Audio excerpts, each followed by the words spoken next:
Vamos a continuar entonces con nuestro estudio y como ustedes ya vieron, ayer terminamos de estudiar a Gedeón, el quinto juez de Israel, y empezamos a ver el sexto. Empezamos a estudiar ya algo acerca de Abimelec, y dijimos que Abimelec era este hijo bastardo de Gedeón. Dijimos que a diferencia de Gedeón su padre, él sí ambicionaba ser no juez de Israel, sino rey de Israel. A pesar de que definitivamente el plan de Dios no era que Israel tuviera reyes, por lo menos en ese tiempo.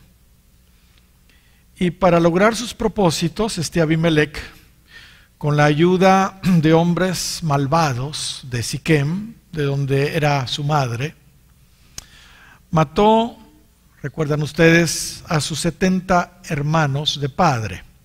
Y así fue como finalmente entonces los siquemitas lo eligieron a él como rey.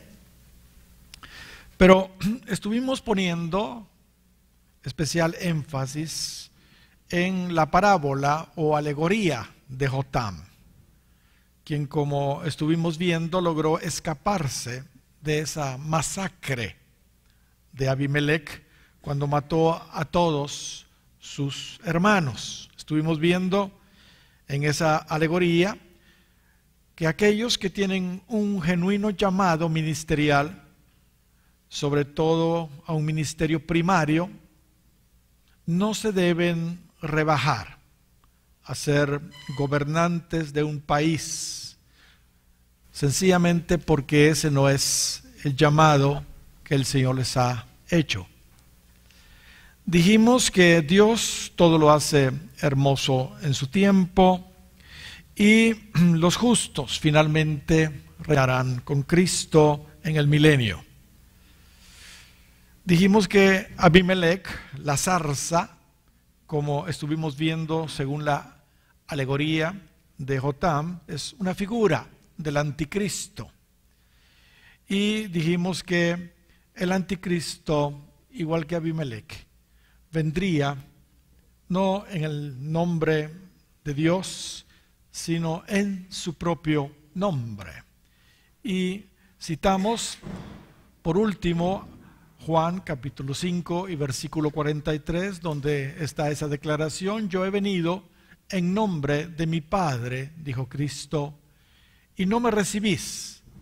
Si otro viniere en su propio nombre, a éste recibiréis. Hablando Cristo acá del anticristo. Gloria sea al Señor. Ahora, según vemos en la parábola de Jotam, aquellos que se opusieran a la zarza, o sea, a Abimelec como rey, serían consumidos por el fuego que saldría de esa zarza.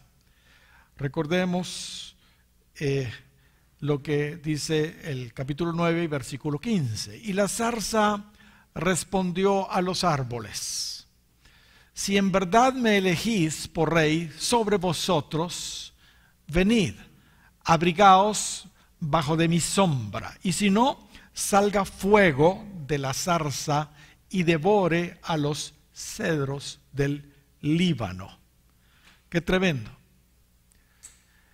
Aquí podemos ver, hermanos, el carácter de aquellos que se autoproclaman, aquellos ambiciosos como Abimelec, que usurpan un lugar que Dios nunca les ha dado. Y así también será, hermanos, el anticristo. Se impondrá con amenazas y obligará a la gente a que se sometan a él. De lo contrario, como todos sabemos, los perseguirá y los matará. En los versos 16 y 17 vemos que Jotam les recriminó a los de Siquem el haber pagado mal a la casa de su padre, Gedeón. A pesar de que él, Gedeón, peleó y expuso su vida por ellos en esa tremenda guerra contra Madián. Y en los versículos 18 y 19 vemos que Jotam también les reclama a los siquemitas por la muerte de sus hermanos y el haber puesto por rey al hijo de una criada. En el verso 20 vemos que Jotam les dijo además unas palabras que resultaron proféticas. Ahí dice: y si no, fuego salga de Abimelech, que consuma a los de Siquem y a la casa de Milo, y fuego salga de los de Siquem y de la casa de Milo, que consuma a Abimelech. Esto, hermanos, se cumplió al pie de la letra, al pie de la letra.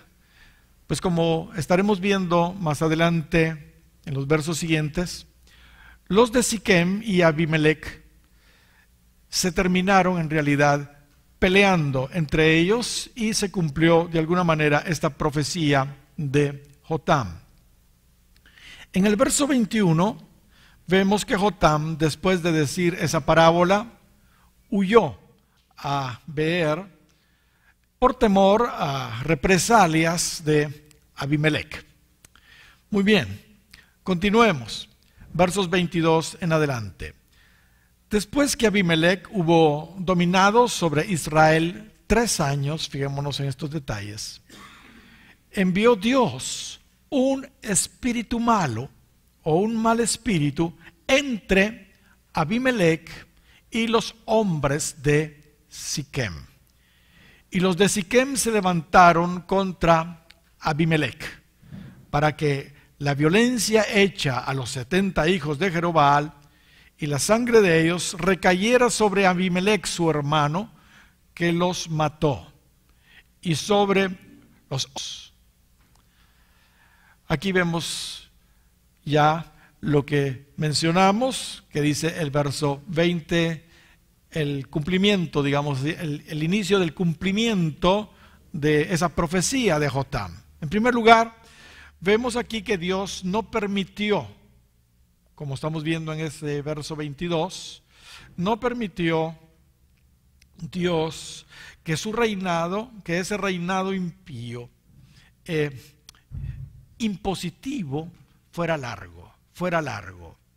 Duró solamente 3 años, gracias a Dios. Eso lo vemos en el verso 22. También vemos que pasados esos 3 años de dominio despótico de Abimelech, Dios hizo que se empezara entonces a cumplir la profecía de Jotam, la que vimos en el verso 20, y como acabamos de ver, Dios usó un mal espíritu. Dios usó un mal espíritu para que se cumpliera esa palabra. El mal espíritu puso digamos, animadversión entre Abimelech y los siquemitas. Eso lo vemos en el verso 23. Como sabemos, hermanos, finalmente el diablo solo es un siervo de Dios. Es un siervo de Dios en realidad.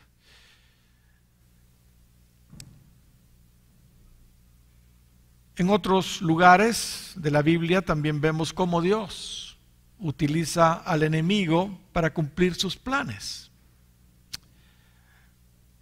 Por ejemplo, en el caso de Job, vemos claramente cómo Dios usa al diablo para tratar con Job. También en el tiempo de los reyes Josafat y Acab, recuerdan ustedes, ahí vemos cómo Dios usó también un espíritu inmundo, un espíritu de mentira sobre los profetas falsos para engañar a Israel. para engañar a Israel. Eso lo encontramos ahí en Primero de Reyes, capítulo 22.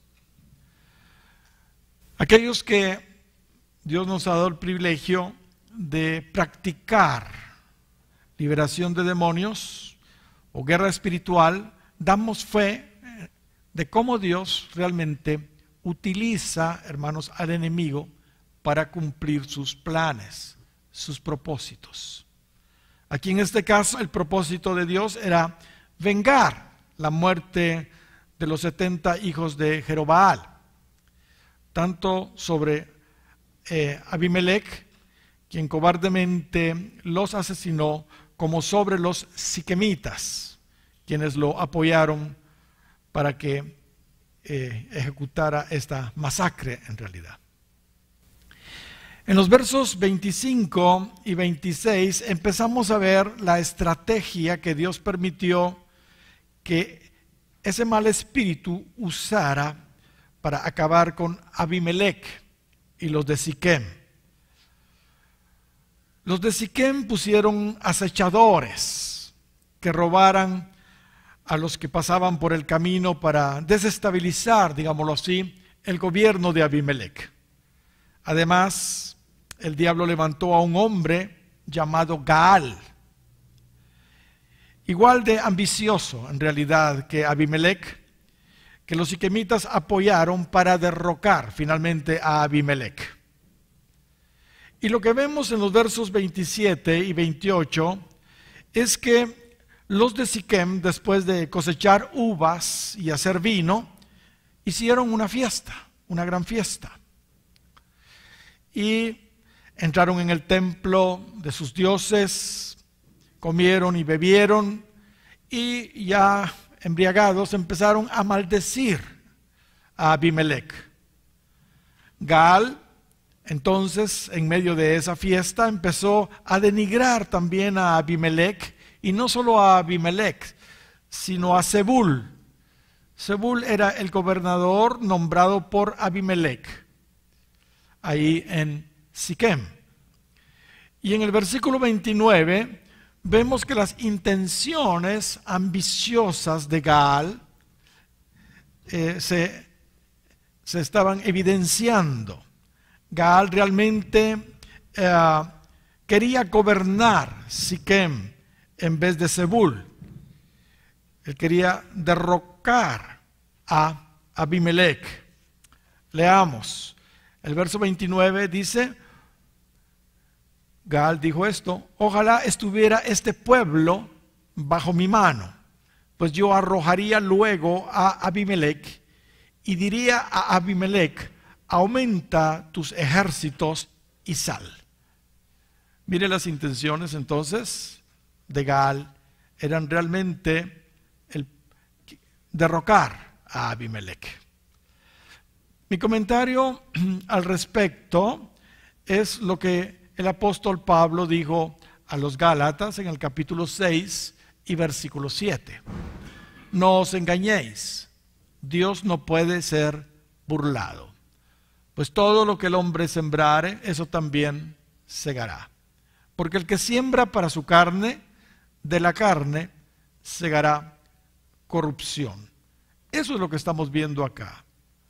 La ley de la siembra y la cosecha.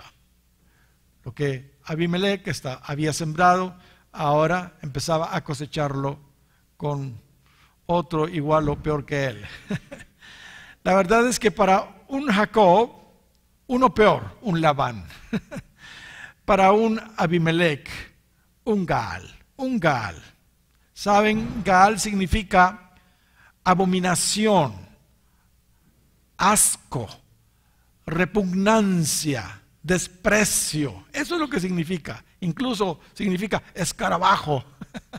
Así que para un Abimelech, un hombre terrible, alguien así abominable, asqueroso, como ahí dice el significado del nombre, ¿entiende? Un Gaal, pues, un Gaal. Oseas, capítulo 8 y versículo 7, nos dice: porque sembraron viento y torbellinos segarán.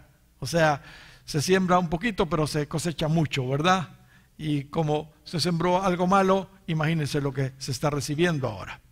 Pero saben, esa misma ley de la siembra y la cosecha, más adelante veremos que se cumplió también en Gaal. Pues Zebul, este gobernador de Siquem, después lo traicionó a él. En realidad, toda esta historia, hermanos, digamos, de la época de Abimelech, toda esta historia está llena de traiciones. Abimelech traicionó a su familia, como vimos, matando a todos sus hermanos. Los siquemitas con Gaal traicionaron a su gobernador, a Zebul, y también traicionaron a Abimelech. Y por último, Zebul, según los versos siguientes que vamos a ver, traicionó a Gaal y traicionó a los de Siquem. Una historia de puras traiciones. Entonces, toda esta época de Abimelech. El doctor Bailey dice algo muy interesante en su libro. Él dice: si verdaderamente vamos a participar de los sufrimientos de Cristo, sin duda, dice él, entonces seremos traicionados en algún momento. Recordemos, Cristo fue traicionado por Judas, y aún el mismo Padre fue traicionado en la eternidad pasada por Luzbel.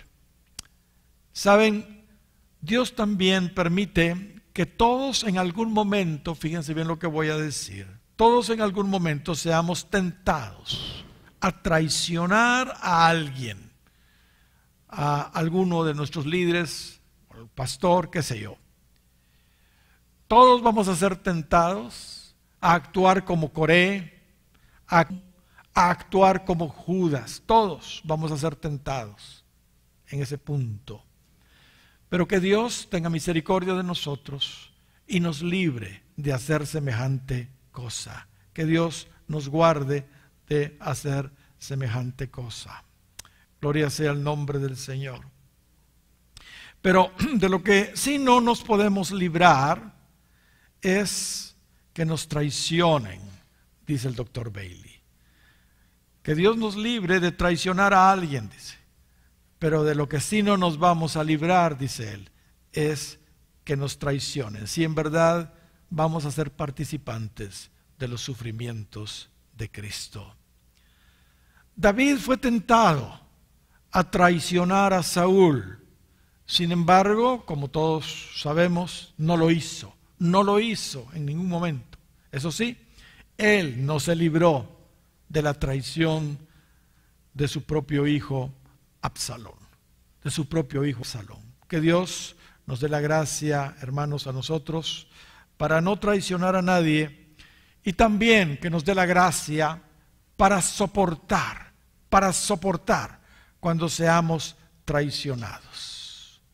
Se los digo, hermanos, de veras con autoridad, después de tantos años de estar pastoreando y a varias iglesias. Hermanos, eso es doloroso, pero el Señor nos da la gracia para continuar y no pagar nosotros con la misma moneda. En los versos 30 al 41, como mencionamos, no lo vamos a leer por el tiempo, vemos que Zebul, gobernador de Siquem, al enterarse de la sublevación de Gaal, se lo mandó a comunicar a Abimelech y hasta le aconsejó qué estrategia debía seguir para derrotar o derrocar a Gaal y a los siquemitas. El resultado fue que Abimelech derrotó al ejército siquemita que dirigía a este Gaal, y Gaal fue echado de Siquem por Zebul. En los versos 42 al 45 vemos que Al día siguiente de esa victoria, Abimelec sorpresivamente atacó a los siquemitas que no habían participado en la batalla. Así que no tenía por qué hacerlo, pero lo hizo de una manera sorpresiva. Y que salían al campo estos hombres, ahí sí que inocentes, a trabajar, no a pelear, ellos iban a trabajar. Pero Abimelec les puso emboscadas y los asesinó. Después tomó la ciudad, mató a todos sus habitantes, la asoló y sembró sal allí en la ciudad y en toda esa región. Esto fue un acto de maldición para volver árida y estéril la tierra. Eso se hacía para poner árida y estéril la tierra. Mire lo que hizo este hombre, terrible. Muy bien, versos 46 al 49, vemos que los que estaban en la torre de Siquem huyeron a refugiarse a la fortaleza del templo de su dios pagano Baal-Berit. Así que cuando Abimelec se enteró, tomó ramas de árboles e incendió a todos los que se encontraban en la fortaleza de ese templo con esas ramas de árboles secos.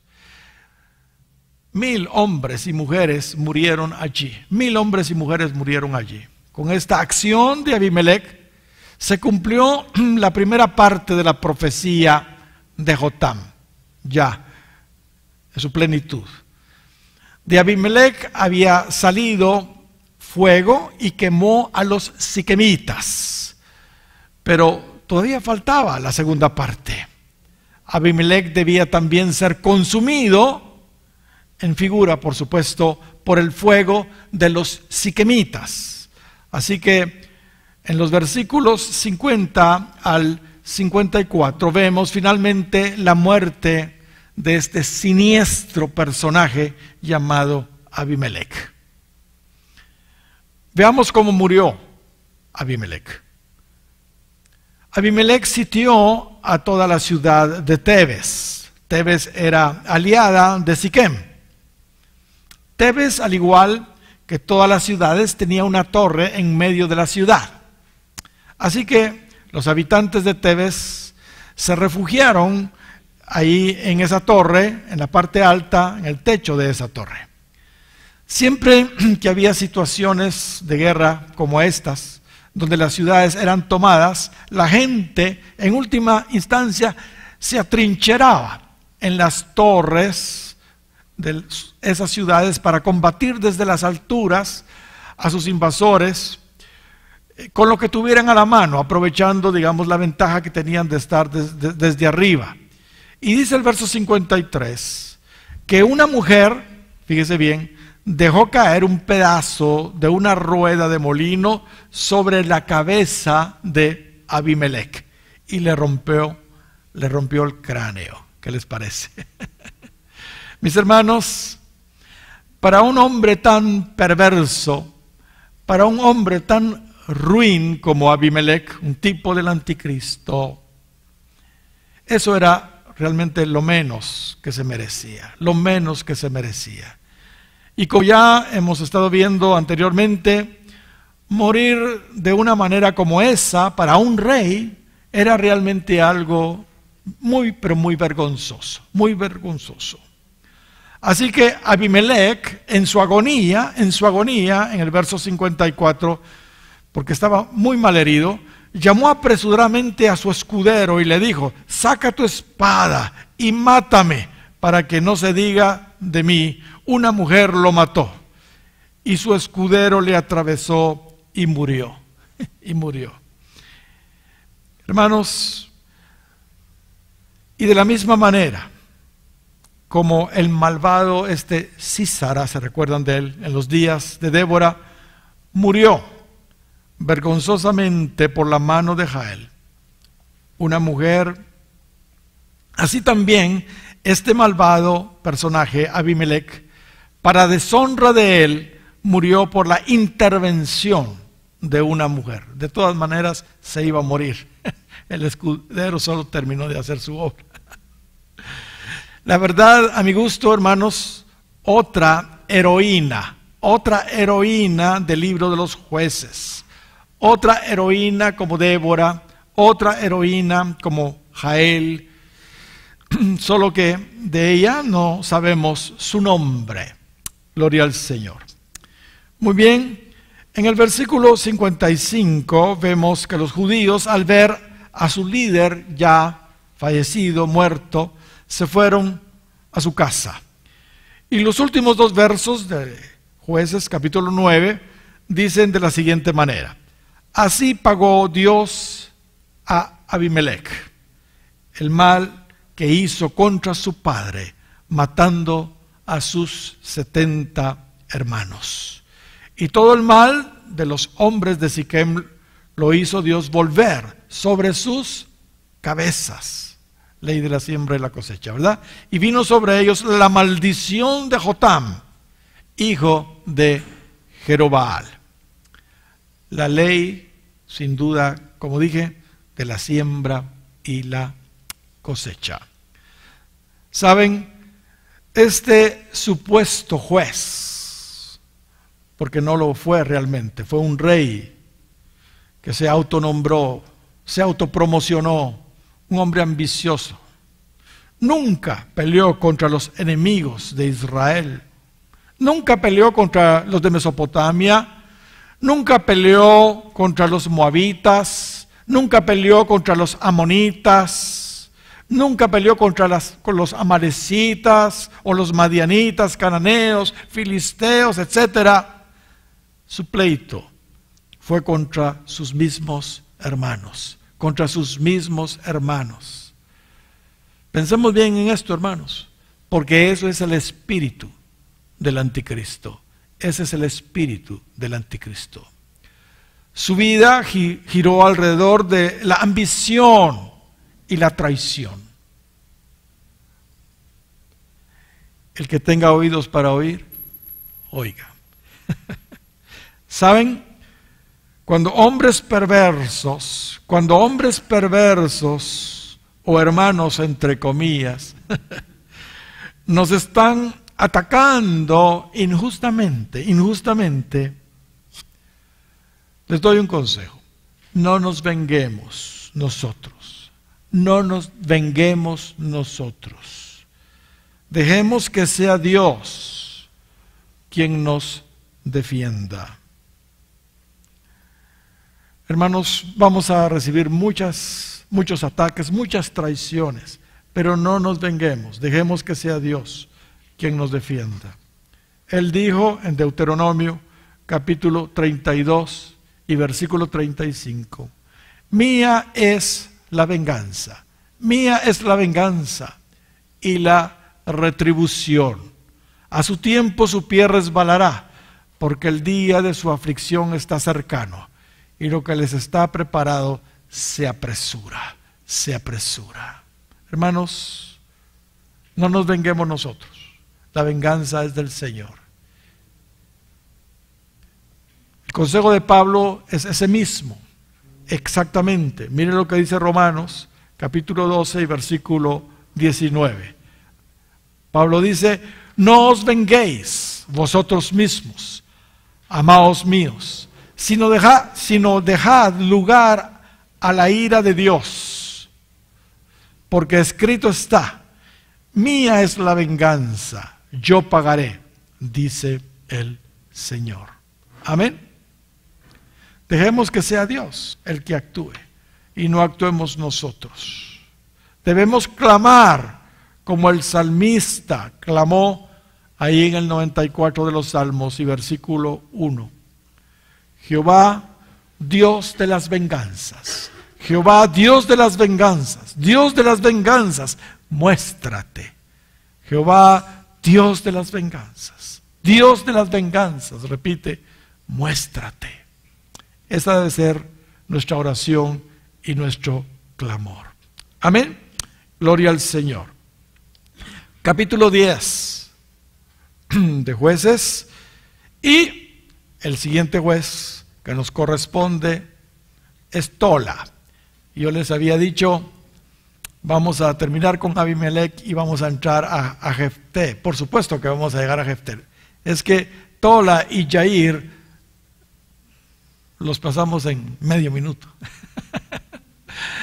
Uno tal vez. Sobre Tola, el siguiente juez, no hay nada notable realmente que decir. Este fue el 7º juez de Israel. Leamos la única información que tenemos de él en Jueces, capítulo 10 y versículo 1.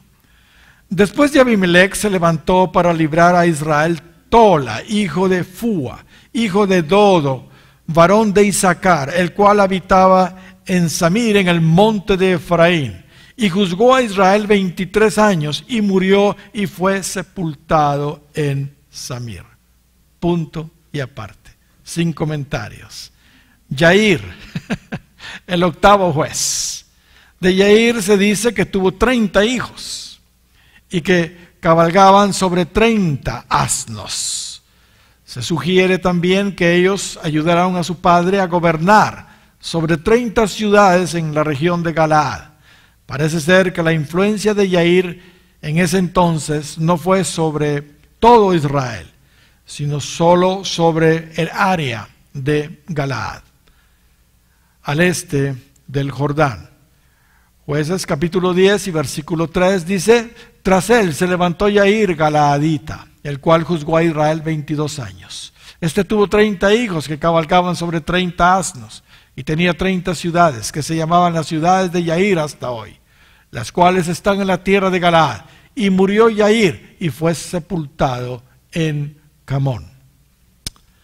Aunque Tola, hermanos, y Yair fueron sin duda buenos hombres, definitivamente no fueron tan notables, digamos así, como los otros, pues no se dice mayor cosa de Tola y Yair. Sin embargo, el hecho de que sus nombres quedaran registrados en su palabra, creo, hermanos, que es algo digno de ser destacado y es algo realmente precioso. Amén. Muy bien. Vamos al 9º juez de Israel, Jefté.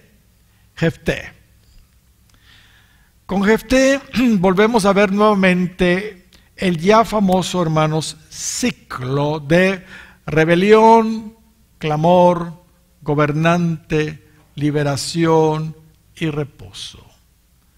Rebelión, represión, clamor, gobernante, liberación y reposo.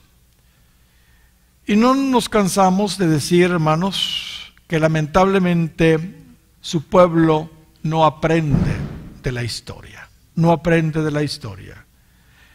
En el verso 6 vemos que los hijos de Israel nuevamente se alejan de Jehová sirviendo a los Baales, a Astarot, a los dioses de Siria, de Sidón, de Moab, de Amón y de los filisteos.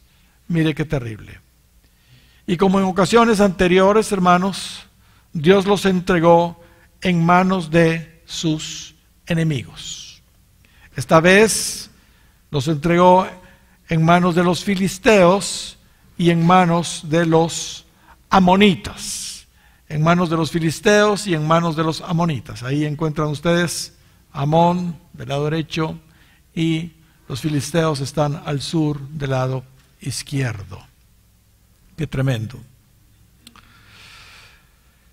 El verso 7 y 8 dice: y se encendió la ira del Señor contra Israel, y los entregó en manos de los filisteos y en manos de los de Amón, los cuales oprimieron y quebrantaron a los hijos de Israel en aquel tiempo 18 años. 18 años.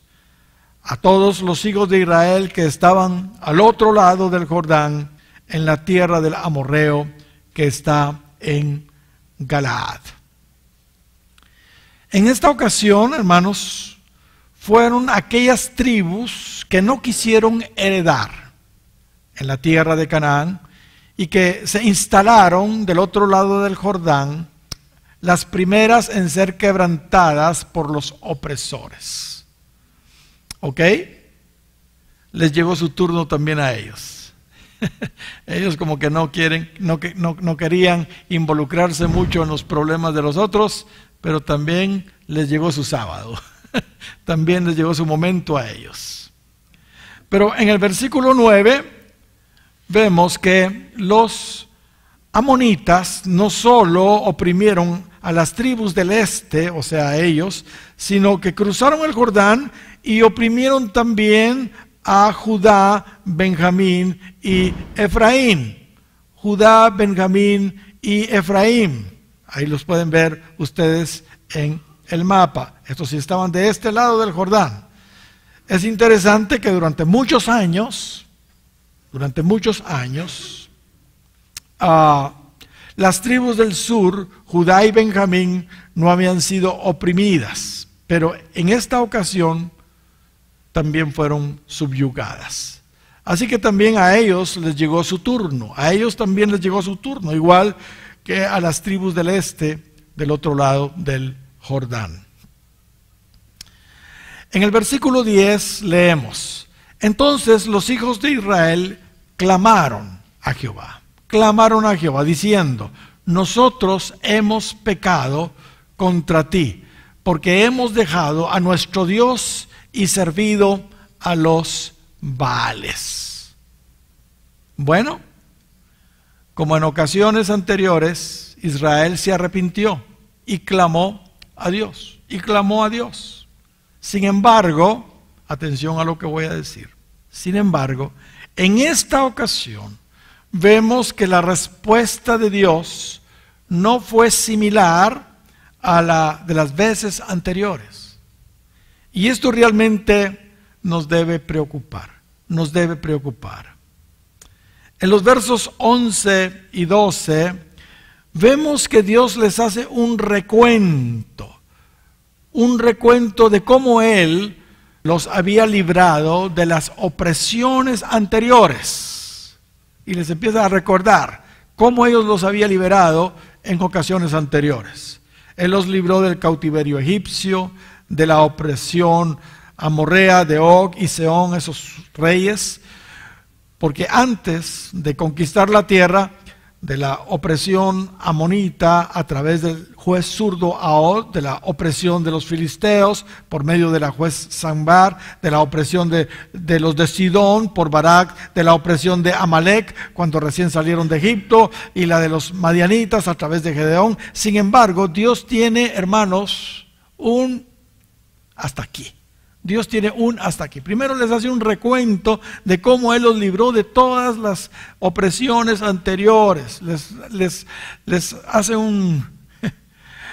les refresca la mente. Pero Dios tiene, hermanos, un hasta aquí, un límite. Veamos lo que se nos dice a continuación. Versículo 13.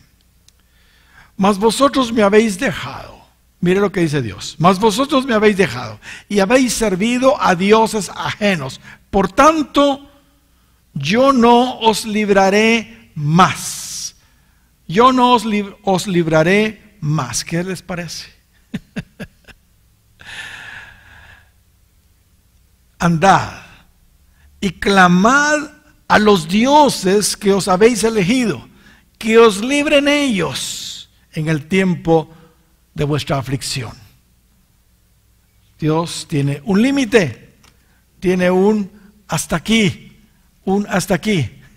Y yo cuando leía esto me acordaba de un ex candidato presidencial que tuvimos aquí en Guatemala que decía: ya no más. ¿Se recuerdan ustedes? Ya no más, decía. Pues bien, Dios dice: ya no más. Yo ya no los voy a librar. Mire, los he librado de todo esto, pero ustedes continúan en lo mismo. Ya no más, les dice. Que los libren los dioses a quienes ustedes están sirviendo. Así que Dios los reta a que mejor le pidan ayuda a ellos, a esos dioses que ellos eligieron. Y por supuesto, Dios tenía toda la razón. Ellos todo el tiempo estaban sirviendo a otros dioses, pero cuando tenían problemas, como sucede, ¿verdad? Entonces sí, empezaban a buscar al verdadero Dios. Mis hermanos, insisto, Dios tiene un límite, un límite. Esta vez, aunque Israel clamó y reconoció su pecado, clamó, fíjese bien, y reconoció su pecado, Dios les dijo que no. Dios les dijo que no. Y eso, hermanos, debemos ponerle mucha atención. ¿Saben? Para Dios no es suficiente, fíjese bien lo que voy a decir, que clamemos. No es suficiente también que confesemos nuestros pecados. Si realmente, hermanos, estamos arrepentidos, para que nuestro arrepentimiento sea completo, además de clamar a Dios, además de confesar nuestros pecados, debemos actuar, debemos tener cambios. Dejar pues el pecado, dar frutos pues dignos de arrepentimiento, como dice Lucas 3:8. Haced pues frutos dignos de arrepentimiento. Gloria al Señor. Así que los hijos de Israel oyeron eso y respondieron en el verso 15: hemos pecado, haz tú con nosotros como bien te parezca, solo te rogamos que nos libres en este día. Solo te rogamos que nos libres en este día. Confiesan, sí, hemos pecado, haz tú con nosotros lo que bien te parezca, pero por favor, líbranos en este día. Y dice el verso 16, y esto sí estuvo bien, y quitaron de entre sí los dioses ajenos y sirvieron a Jehová. ¿Se dan cuenta? Ellos habían clamado, supuestamente arrepentidos, habían confesado, pero no habían actuado. Ahora sí estaban actuando. Quitaron de entre sí los dioses ajenos y sirvieron a Jehová. Aquí sí hay una diferencia. Aquí sí hay una diferencia. Aquí ellos nuevamente reconocieron sus pecados, como lo hicieron en el verso 10, pero además estaban dispuestos a cambiar. Y no solo a eso, estaban dispuestos a aceptar la disciplina de Dios, porque le dijeron a Dios: haz tú con nosotros lo que bien te parezca. Esto significa que ellos estaban dispuestos a aceptar el castigo, la disciplina de Dios. Pero además de eso, ellos cambiaron. Ellos dieron fruto, pues quitaron los dioses ajenos y empezaron a servir al Señor. Mis hermanos, si queremos que Dios nos defienda, demos los pasos que nos corresponde dar. Santiago dice en el capítulo 4, el versículo 8, acercaos a Dios y Él se acercará a vosotros. Acercaos a Dios, entonces Él se va a acercar a nosotros. El arrepentimiento verdadero, hermanos, cubre básicamente 3 pasos. Realmente hay otros por ahí en medio, pero los básicos son 3 pasos. Vergüenza por el pecado, o sea, carga, pena, vergüenza por lo que se ha hecho. Esa es parte del arrepentimiento, llorar, clamar por qué pena por lo que hicimos, ¿verdad? Pero también la confesión del pecado, porque el que confiesa su pecado y se aparta alcanza misericordia, pero el que los encubre no prosperará. La confesión es bíblica y hay que hacérsela a Dios y hay que hacérsela a las personas correctas, los líderes. Amén. Y no dejarlo calladito. ¿Entiendes? Y 3, apartarse del pecado. Apartarse del pecado. Si no, el arrepentimiento no está completo. No está completo. Si solo tiene 1 o 2 de estos elementos, el arrepentimiento no está completo. ¿Saben? Dios no se puede resistir cuando ve, hermanos, estos 3 elementos juntos. Este es un arrepentimiento genuino. Gloria sea el nombre del Señor.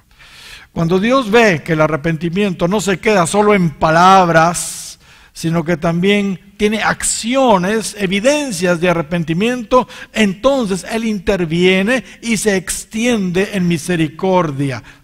¿Por qué? Porque así lo dice Santiago. La misericordia triunfa sobre el juicio. Santiago 2:13. La misericordia triunfa sobre el juicio. Y en el versículo 16, en la segunda parte, dice algo, hermanos, que toca mi corazón. Toca mi corazón. Cada vez que leo esa escritura, casi me quebranto. Y fue angustiado a causa de la aflicción de Israel. Mire, Dios fue angustiado a causa de la aflicción de Israel. La Biblia de las Américas dice,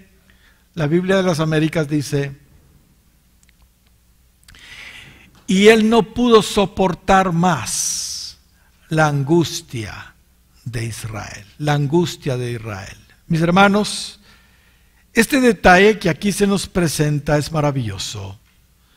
Dios se identifica, hermanos, con nosotros, con nuestros problemas, con nuestras angustias, con nuestras tribulaciones. Dios se identifica con nosotros. Él sufre cuando ve que nosotros sufrimos. Él sufre cuando ve que nosotros estamos en angustia y en sufrimiento.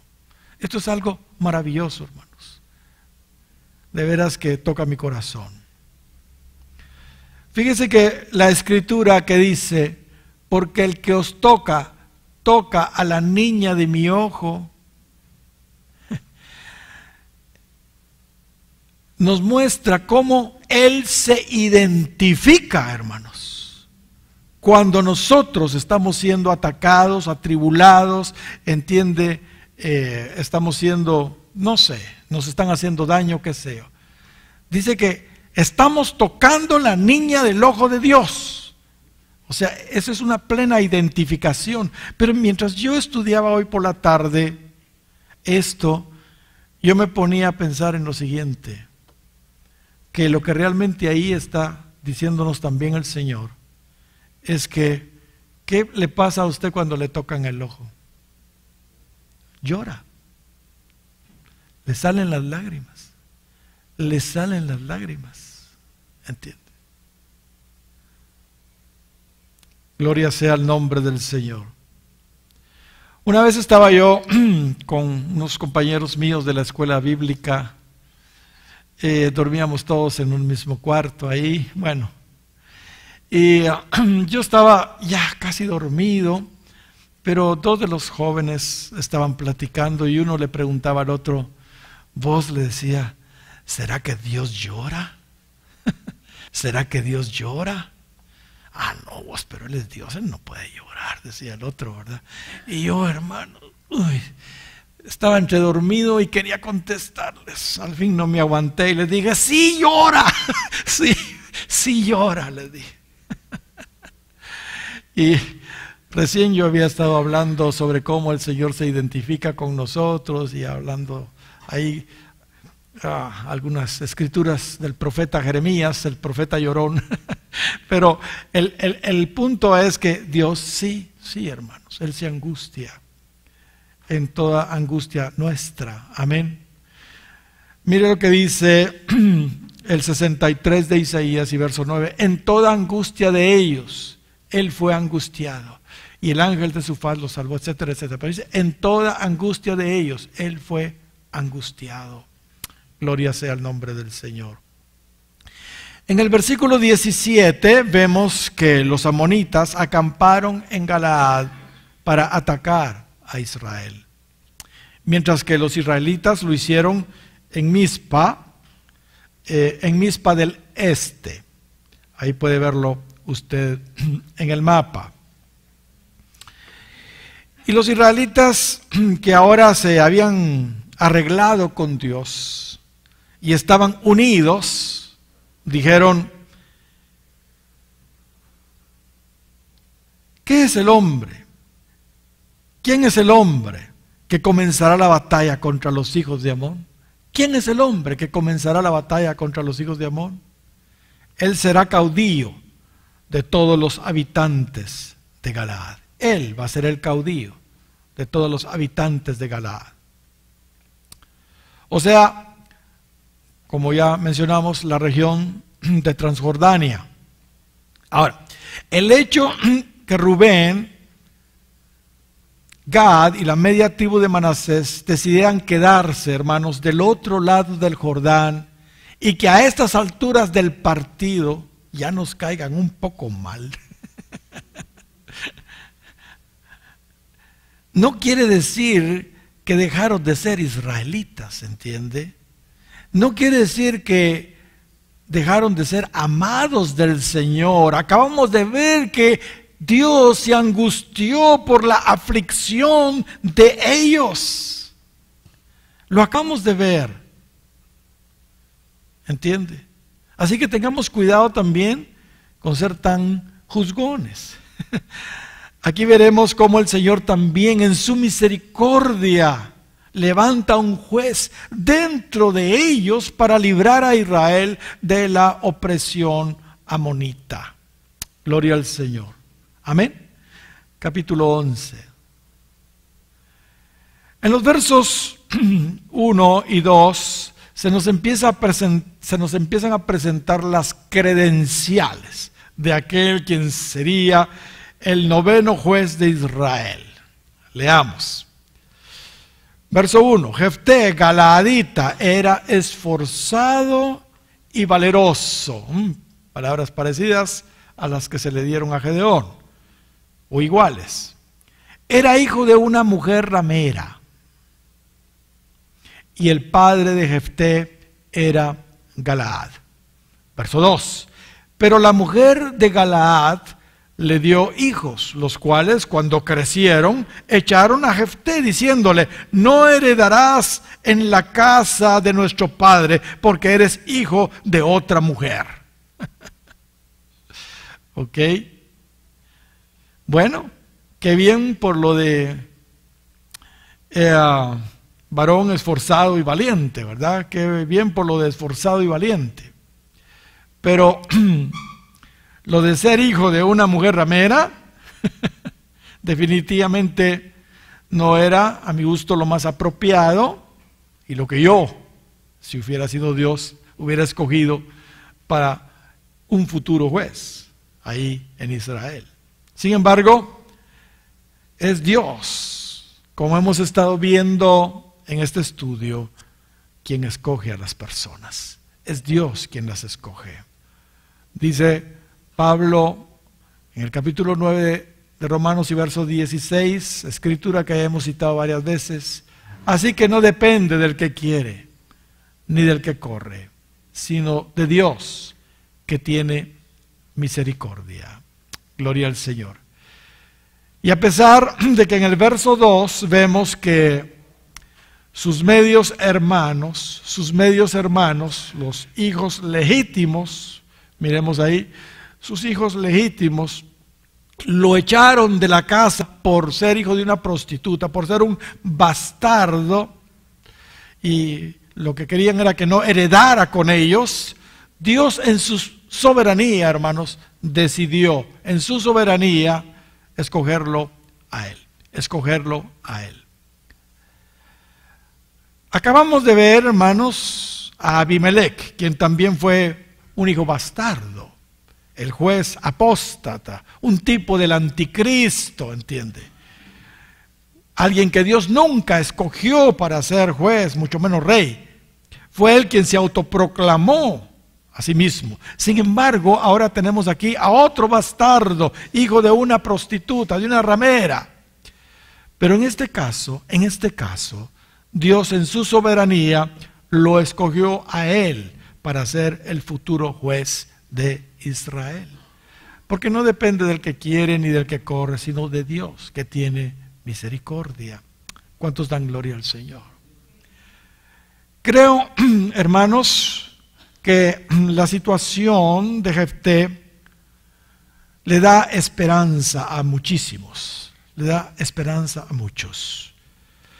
Hay muchos creyentes que nacieron de pecado, igual que Jefté. ¿Cuántos hay en la iglesia del Señor? ¿Cuántos hay que son hijos ilegítimos? Son hijos de fornicación, son hijos de adulterio. Muchos hay también que son hijos incluso de violaciones.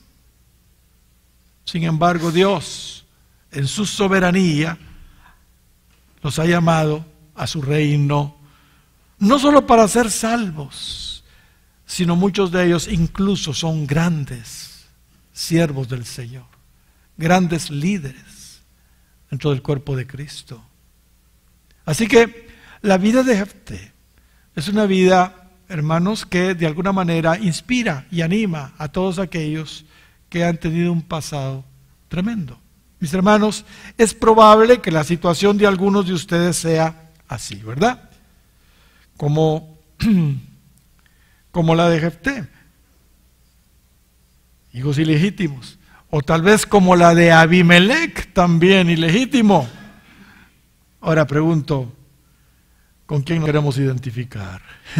¿Con Jefté o con Abimelec? Usted decide. En el versículo 3 vemos que Jefté tuvo que salir huyendo de sus hermanos a la tierra de Tob, el norte de Galaad. Y ahí vemos que se le unen hombres ociosos, hombres vagabundos. Los comentaristas de la Biblia dicen que esta gente realmente eran ladrones.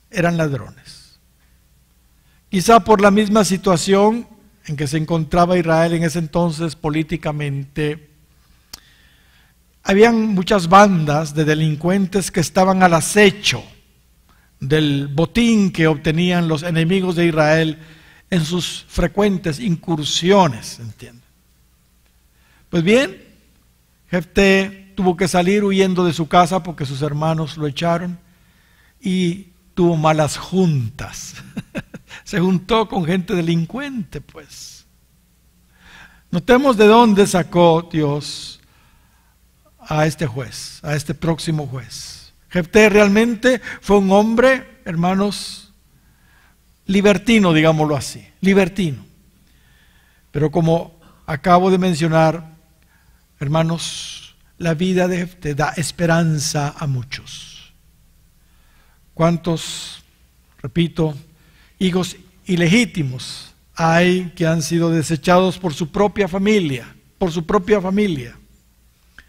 Y por esa misma situación quizá han terminado juntándose con gente nada buena, de mala reputación, ¿entienden? De mala reputación.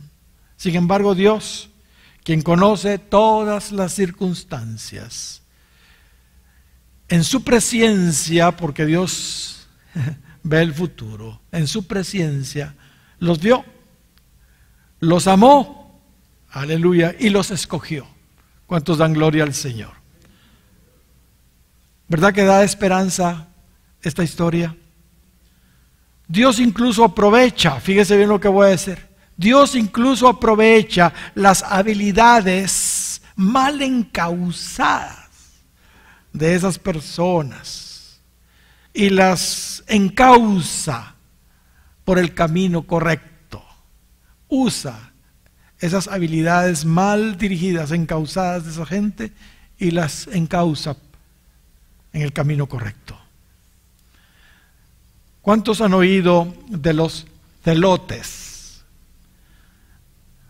Los zelotes fueron un movimiento político, religioso, judío, extremista que hubo en los tiempos de Jesús.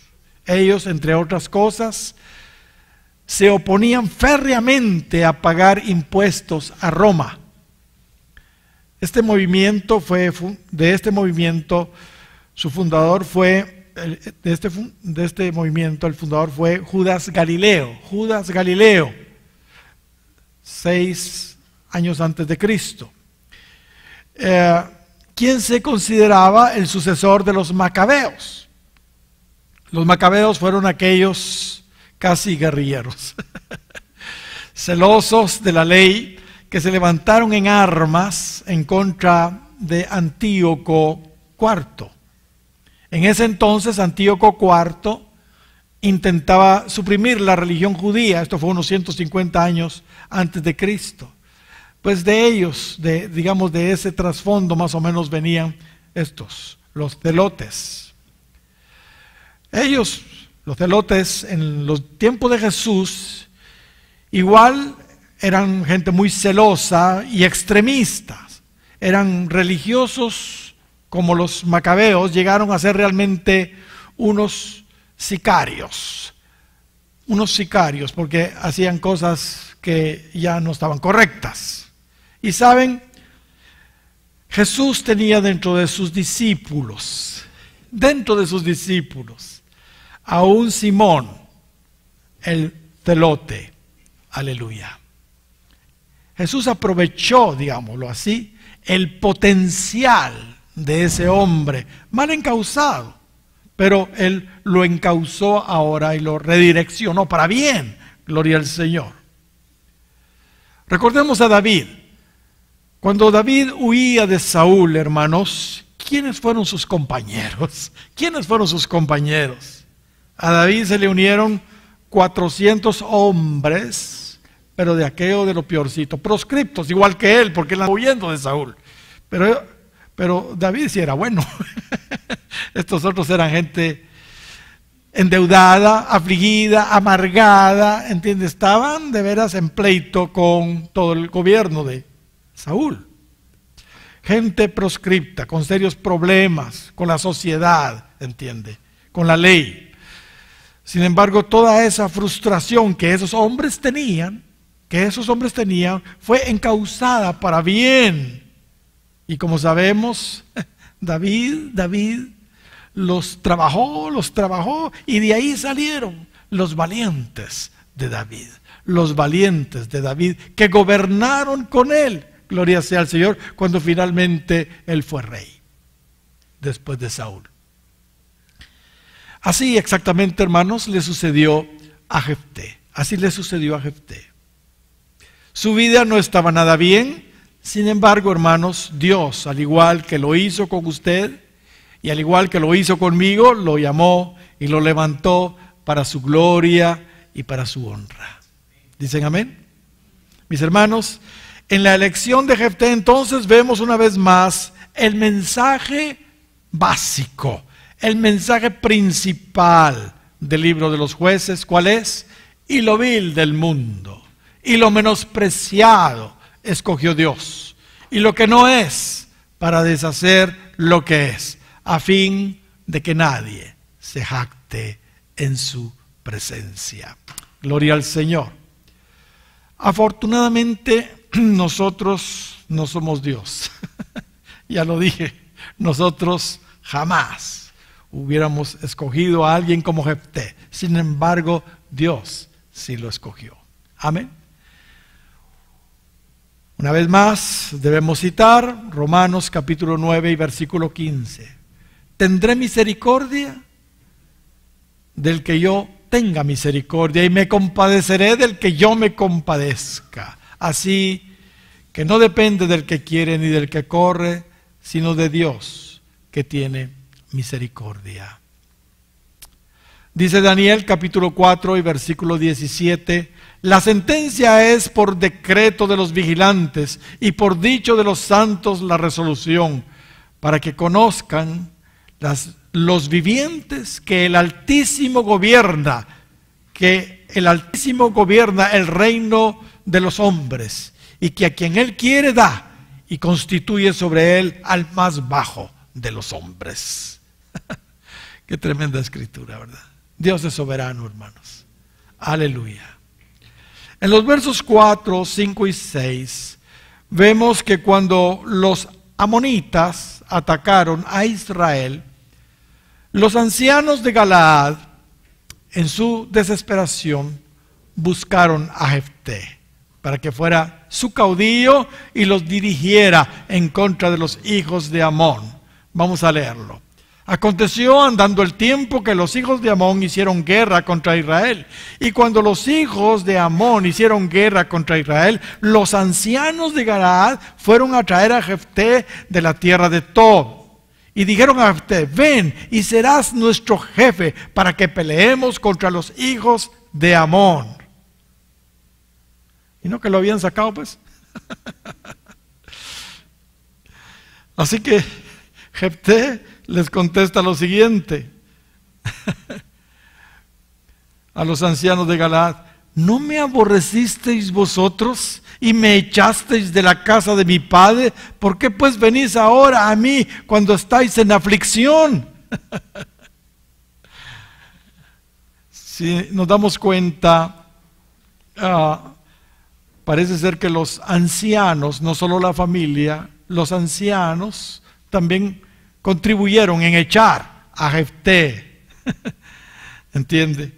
Y él ahora les está como reclamando y diciendo: pero si ustedes me echaron, ¿por qué me están llamando ahora? Gloria sea al Señor. En el versículo 8 vemos que los de Galaad le insistieron a Jefté para que fuera el líder de ellos en contra de los hijos de Amón. Los ancianos de Galaad le respondieron a Jefté: por esa misma causa volvemos ahora a ti, para que vengas con nosotros y pelees contra los hijos de Amón y seas caudillo de todos los que moramos en Galaad. Qué tremendo. En el versículo 9 encontramos que Jefté les contesta a los ancianos.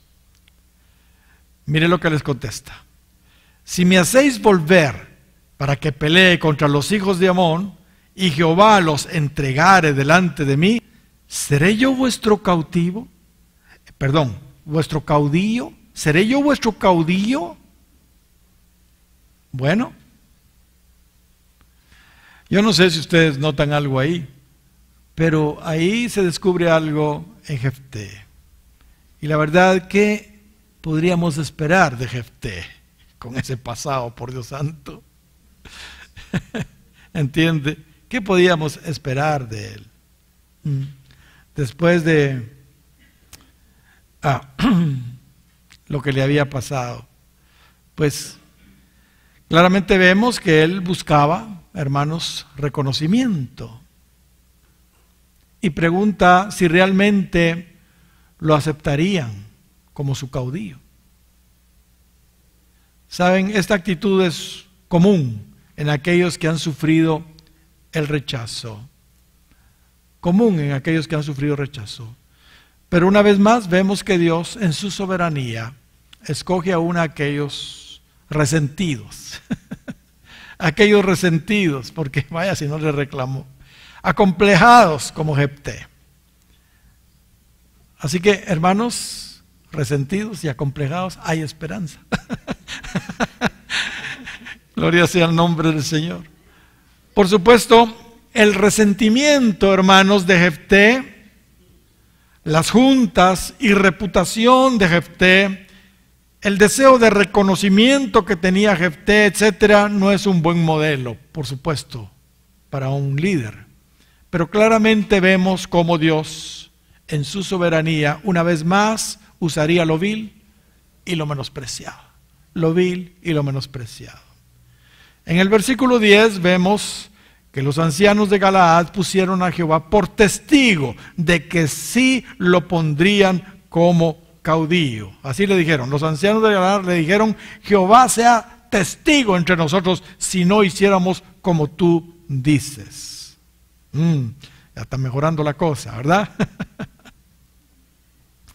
En el versículo 11 vemos que lo eligen entonces como su nuevo caudillo y juez. O sea, él realmente aceptó entonces ser el líder de ellos y lo eligen como caudillo y juez. En el versículo 12 vemos que Jefté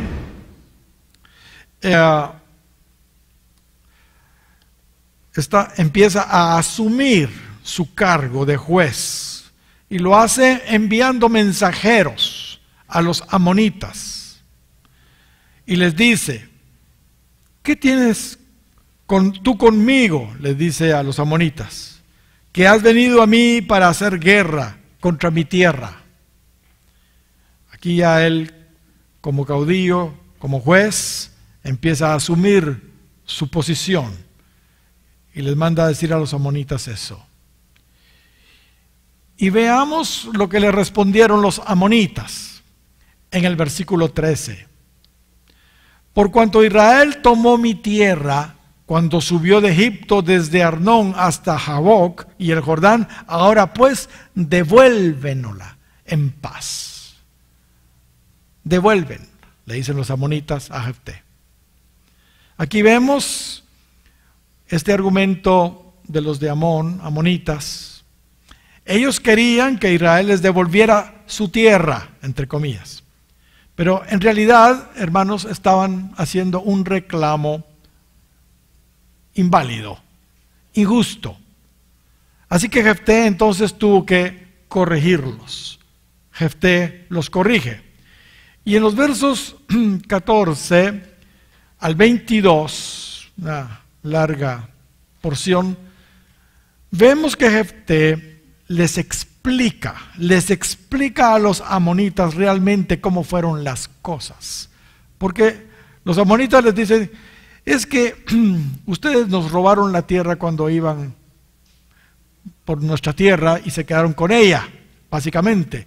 Eso es lo que les está diciendo. Pero ahora Jefté dice, les voy a explicar cómo fueron las cosas. Y no lo vamos a leer por el tiempo, pero se los digo. El punto es que la tierra donde vivían los amonitas, cuando Israel la conquistó, hermanos, en realidad estaba en poder de los amorreos, en poder de los amorreos. Pues en ese entonces, hermanos, los amorreos recién habían tenido guerra con los moabitas y los amonitas y habían conquistado el territorio de ellos. O sea, cuando Israel pasó, realmente los amorreos eran los que estaban ahí, no eran los amonitas, pero originalmente la tierra era de los amonitas. Así que cuando Israel avanzó hacia Canaán, quiso pasar pacíficamente por ese territorio, pero los amorreos no quisieron y atacaron a Israel. Así que Israel peleó contra ellos, contra los amorreos, y derrotó a los amorreos. Se recuerdan los reyes Og y Sehón, ¿va? Y tomó esas tierras. Y así fue en realidad, el asunto. Esa es la realidad. En el verso 27 vemos que Jefté también le dijo a los amonitas que fue Jehová, el Dios de Israel quien les dio esa tierra. Fue Jehová, el Dios de Israel quien les dio esa tierra. Y les preguntó, lo que te hiciere poseer Quemos, tu Dios, el Dios amonita, ¿verdad? ¿No lo poseerías tú? ¿No lo poseerías tú? Así, todo lo que poseyó Jehová, nuestro Dios, delante de nosotros, nosotros lo poseeremos. Mire qué argumento más tremendo el de Jefté, con toda propiedad. Realmente Dios le dio a los hebreos esa tierra de una manera, hermanos, sobrenatural, providencial. Pues Dios le había prohibido a Israel molestar a los amonitas. En Deuteronomio capítulo 2 y verso 19 vemos que Dios le había prohibido y que no molestara a Israel a los amonitas, ya que eran parientes de ellos, eran hijos de Lot. Pero como los amonitas en ese entonces habían sido despojados de su territorio por los amorreos, al derrotar Israel a los amorreos, providencialmente la tierra pasó ahora a ser de los israelitas. Y ahora los hijos de Rubén, de Gad y la media tribu de Manasés eran los que vivían ahí. Y Jefté era ahora el juez de esa región. Gloria al Señor, porque él era de ahí. En los versos 25 y 26, Jefté les recuerda a los amonitas el antiguo rey moabita Balac. Les recuerda a Balac, rey moabita, quien a pesar de que se opuso a Israel, fíjese bien, no se atrevió a hacer guerra contra ellos. Y además les dice que si realmente estaban tan interesados en recuperar su territorio, ¿por qué no lo hicieron antes? ¿Por qué no lo recuperaron antes? Pues los israelitas ya tenían 300 años de vivir ahí en ese territorio. Así que el reclamo de los amonitas realmente era inválido. Era un reclamo injusto. Y Jefté, hermanos, como juez, termina su explicación a los amonitas de la siguiente manera, en el versículo 27. Así que yo nada he pecado contra ti, le dice a los amonitas, mas tú haces mal conmigo peleando contra mí. Jehová es el juez, juzgue hoy entre los hijos de Israel y los hijos de Amón. Qué tremendo, ¿verdad? Hermanos, un comentario. Es increíble cómo Dios transforma a las personas. Dios transforma a las personas de una manera realmente brillante, brillante.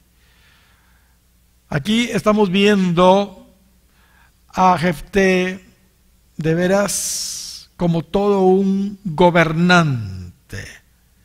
El nuevo líder de Israel explica a otro gobernante, al rey de Amón, cómo en realidad sucedieron las cosas, los hechos. Hermanos, esto es muy notable en una persona tan ordinaria como Jefté. Yo lo que veo aquí es que Dios de veras levanta del polvo al pobre, ¿entiende? Y lo hace sentar con los príncipes. Ahora, el hombre les da una cátedra de historia, por Dios santo, y les dice a al rey amonita las cosas realmente como sucedieron. Un cambio, una transformación maravillosa en la persona de Jefté. El manto de juez ahora reposaba sobre él. Y es por eso que hablaba y actuaba con tanta autoridad, con tanta propiedad. Gloria al Señor. Defendió a su pueblo como todo un gobernante. Hermanos, Dios es soberano, ¿no creen ustedes? Aleluya. En el versículo 28 vemos que el rey de Amón, por supuesto, no quiso atender a las razones de Jefté. La verdad es que Dios endureció su corazón para que Israel lo derrotara y finalmente fueran libres de ese yugo amonita de 18 años que tenían ya. En el verso 29 dice, y el Espíritu de Jehová vino sobre Jefté. Y el Espíritu de Jehová vino sobre Jefté. Y pasó por Galaad y Manasés, y de ahí pasó a Mizpa de Galaad, y de Mizpa de Galaad pasó a los hijos de Amón. Hermanos, una vez más estamos viendo acá realmente la unción del Espíritu Santo fue la que hizo el trabajo en el tiempo de los jueces. Cuando venía el Espíritu de Dios sobre los jueces, hacían cosas extraordinarias. Y sobre todo en Jefté, con todos esos sus conflictos que tenían, hermanos, fue el Espíritu de Dios el que hizo esa maravillosa obra de derrotar a todos los amonitas. ¿Cuántos dan gloria al Señor? A propósito, tengo que decir algo. Hoy, ya que estamos tocando el tema, hace 43 años, no se me olvida porque era el día de los fuegarones, recibí yo el bautismo en el Espíritu Santo, bendito sea el Señor. El Espíritu de Dios no vino solo sobre mí ni conmigo, sino dentro de mí. Y hablé lenguas que fue miedo, hermanos. Cuando finalmente abrí los ojos, era una campaña evangelística. Estaban miles de personas ahí. Y cuando yo recibí el bautismo del Espíritu Santo, ahí en el Coliseo Deportivo, con Manuel Ávila. Y cuando finalmente yo estaba hincado hablando en lenguas lleno del Espíritu Santo, y cuando abrí los ojos, un par de diáconos estaban a la par mía esperando. Ya todos se habían ido, y yo afónico de tanto hablar en lenguas. Bendito sea, fue un día maravilloso. No podía dejar de decir esto, hermanos. Dios es bueno. Aleluya. Yo era todo un Jefté. Caites, pelo largo, paz y amor, hippie, pero había recibido a Cristo. ¿Entiende? Y así recibí el bautismo del Espíritu Santo para sorpresa de los diáconos que me estaban viendo allí. ¿Cuántos dan gloria al Señor? Pero esa noche busqué una peluquería y me corté el pelo. Amén. Gloria sea el nombre del Señor. ¿Por dónde me quedé, hermanos? Ok. Veamos ahora algo de veras lamentable en Jefté. Jefté, hermanos, después de esta tremenda batalla y de esta victoria que tuvo, se precipitó a hacer un voto insensato a Dios. Él quiso de alguna manera encontrar el favor de Dios ofreciéndole un sacrificio realmente inusual a Dios por la victoria que habían tenido. Mire lo que dice el verso 30 y 31. Y Jefté hizo voto a Jehová diciendo: si entregares a los amonitos en mis manos, era un voto antes de la guerra, cualquiera que saliere de las puertas de mi casa a recibirme, cuando regrese victorioso de los amonitas, será de Jehová, y lo ofreceré en holocausto, dice, y lo ofreceré en holocausto. Uy, cómo hace semejante voto, por Dios santo.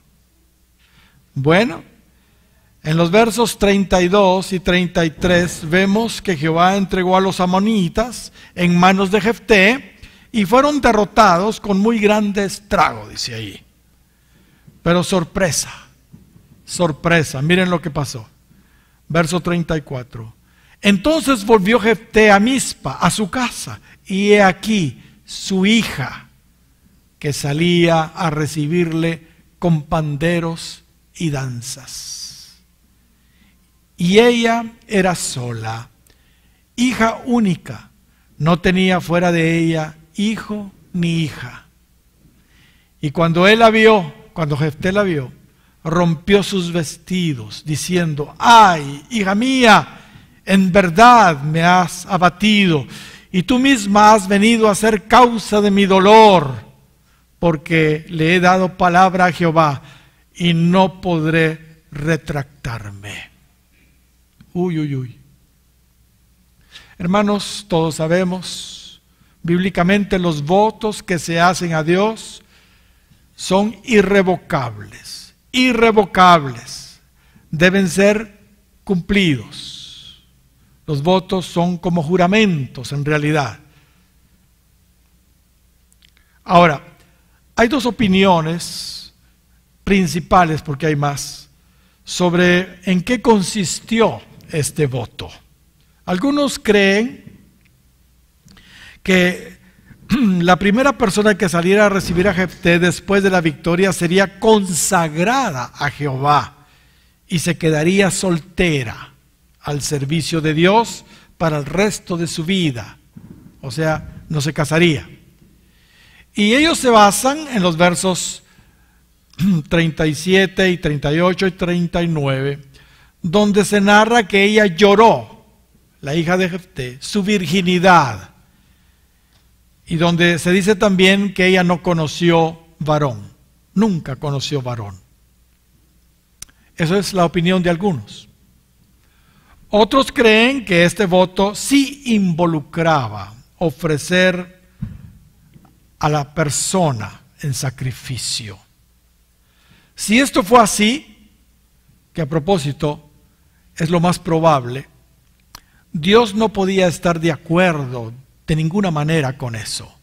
Sacrificar personas, hermanos, era una práctica pagana que Dios había prohibido claramente. Mire lo que dice Deuteronomio capítulo 12 y versículo 31. No harás así a Jehová tu Dios, porque toda cosa abominable que Jehová aborrece hicieron ellos a sus dioses. Pues aún a sus hijos y a sus hijas quemaban en el fuego a sus dioses, Y sabe, ellos estaban peleando contra los amonitas, Jefté. Y los amonitas, eso era lo que hacían. Ellos ofrecían sus hijos al ídolo Moloc, aquel ídolo con los brazos extendidos así de metal. Se les metía fuego adentro, las manos se ponían al rojo vivo y ahí ponían a los niños, a los hijos. Los amonitas lo hacían. Y hermanos, qué casualidad, Jefté estaba en pleito con los amonitas. Hermanos, esto nos sugiere la posible contaminación pagana que todavía tenía Jefté. Algunos creen que tal vez estaba tratando de ganarse todavía el favor de Moloc. Imagínense. Pero esas son solo especulaciones. Sin embargo, debemos resaltar, hermanos, la loable respuesta de la hija de Jefté. Y aquí tenemos otra heroína. Vaya cantidad de heroínas que estamos encontrando en este precioso libro de Jueces. Mire lo que ella dice en el verso 36. Ella entonces le respondió: Padre mío, si le has dado palabra a Jehová, haz de mí conforme a lo que prometiste, ya que Jehová ha hecho venganza en tus enemigos, los hijos de Amón. Increíble, ¿verdad? Increíble. Ella no pataleó, ella no lloró, no reclamó. Ella dijo: si eso, Padre, tú le ofreciste a Dios, hiciste ese pacto, ese voto, cúmplelo. Por mí no te preocupes, Dios te dio la victoria contra los amonitas. La nobleza del carácter, hermanos, de la hija de Jefté, sin duda la convierte en otra de las heroínas del libro de los Jueces. Yo puse aquí en mis notas: qué hijaza, por Dios santo. Ella estuvo dispuesta a honrar a Dios y a su padre a un aprecio de su propia vida, de su propia vida. Bendito sea el nombre del Señor. ¿A cuántas hemos encontrado, hermanos? Heroínas. Díganme ustedes. Vamos a ver. ¿Cuántos? Dígamelas. Jael. Axa primero, ¿verdad? Débora. Jael. ¿Quién más? A la que dejó caer. La que mató a Abimelech. ¿Y dónde me dejan a Ruth? En los días de Gedeón, que no la vamos a estudiar, pero hay todo un libro de Ruth. ¿Cuántos dan gloria al Señor? En los versos 37 al 39 vemos cómo ella abnegadamente llora su virginidad por 2 meses, porque le pide a su padre que le dé 2 meses para llorar su virginidad. Y después permite que se ejecute en ella el voto que hizo su padre Jefté. Y dice en el versículo 40 que se hizo costumbre en Israel que cada año por 4 días las doncellas de Israel endecharan a la hija de Jefté. Sin duda ella se merecía tal honra. Lamentablemente no se puede decir lo mismo de Jefté. Su voto fue apresurado, su voto fue insensato, necio y hasta pagano, Permítanme mencionar algo respecto a los votos. En la Biblia se nos presentan ejemplos de votos genuinos, Uno de ellos es, por ejemplo, el voto de Ana, la estéril, ahí en 1 Samuel capítulo 1 y versículo 11. Ahí lo tenemos. Sin embargo, hay situaciones, hermanos, de los votos que debemos considerar.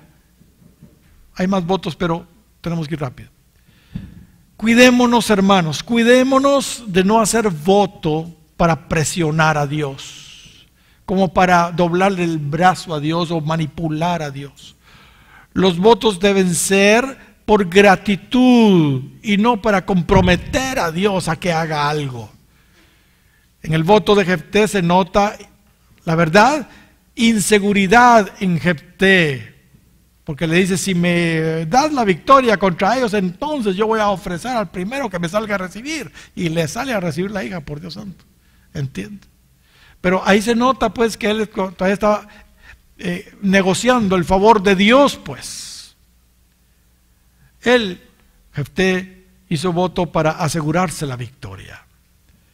No debemos, hermanos, apresurarnos tampoco a hacer votos, pues podemos atarnos con las palabras que decimos. Y además, Dios los toma muy en serio. Dios los toma muy en serio. Y si hemos hecho un voto, aunque sea apresurado, debemos cumplirlo. Debemos cumplirlo. Proverbios capítulo 20 y verso 25 dice: lazo es al hombre hacer apresuradamente voto de consagración y después de hacerlo reflexionar. ¿Ya para qué? ¿Y ahora qué? No seamos prontos para hablar y hacer votos necios. Eclesiastés capítulo 5 y versículo 2 dice: no te des prisa con tu boca, ni tu corazón se apresure a proferir palabra delante de Dios, porque Dios está en el cielo y tú sobre la tierra, por tanto, sean pocas tus palabras. Porque de la mucha ocupación viene el sueño, y de la multitud de las palabras la voz del necio. Cuando a Dios haces promesas, no tardes en cumplirla, porque Él no se complace en los insensatos. Cumple lo que prometes. Mejor es que no prometas y no que prometas y no cumplas. No dejes que tu boca te haga pecar, ni digas delante del ángel que fue ignorancia. ¿Por qué harás que Dios se enoje a causa de tu voz y que destruya la obra de tus manos? ¿Qué dice Deuteronomio capítulo 23, versículo 21 en adelante?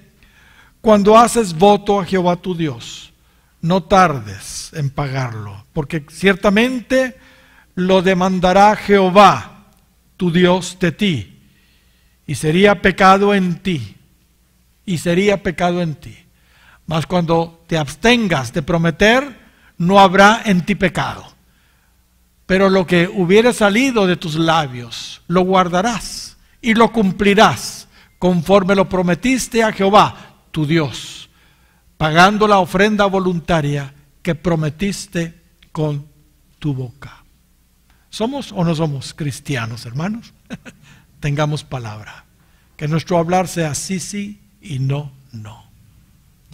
Otro voto apresurado e insensato fue el que hizo Josué. ¿Cuántos se recuerdan de ese voto apresurado de Josué? Los hijos de Israel también apoyaron a Josué en ese voto, ahí con los gabaonitas. Los gabaonitas se fingieron que eran de tierras lejanas, y como la orden de Dios era exterminar a los de la tierra de Canaán, así que a ellos se les perdonó la vida. ¿Pero qué si eran de ahí? Se vistieron con ropas viejas y llevaban pan mohoso diciendo que venían de muy lejos.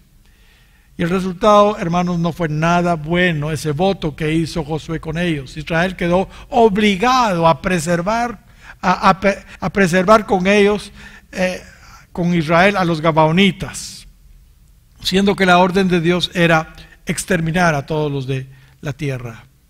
Eso lo encontramos en Josué capítulo 9 y verso 15. Hermanos, una última recomendación antes de irnos al receso. Como regla, no hagamos votos. Solamente que Dios claramente nos esté guiando a hacerlos. Porque yo veo, hermanos, a veces se hacen llamados al altar y todo, y la gente empieza a prometer y a decir. Y hermanos, acabamos de leer ahí en Deuteronomio lo que acabamos de leer. Miren lo que ahí dice. Amén.